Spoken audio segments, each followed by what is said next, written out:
The point here is that if you fire Mike McDaniel from the Miami Dolphins job and you go to the coaching staff and replace him with somebody, there is nobody on that coaching staff that is really worthy of possibly becoming the next head coach. Now think about that for a moment, because in the discussion, it was properly noted that interim head coaches rarely stick around. I mean, sometimes they're given the job because there's nobody else. Nobody else wants the job. Maybe the franchise just doesn't have anybody, just isn't one that somebody wants to come work for, even though it is a National Football League franchise, one of the most coveted jobs in the world, actually. But you give it to an interim guy because you've got nobody else. The key with the Dolphins is, even if you fire McDaniel, the culture of that franchise is toxic.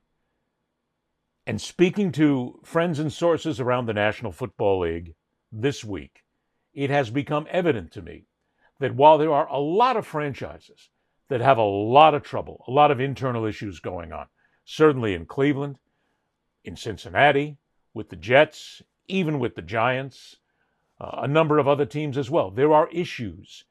But there is, according to my sources and my friends and the people that I talk to, there is no franchise in the National Football League that is more dysfunctional right now than the Miami Dolphins. It is not a franchise any player wants to come play for.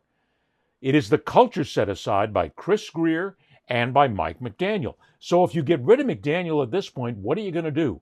Can you really change the culture of the players that are brought together?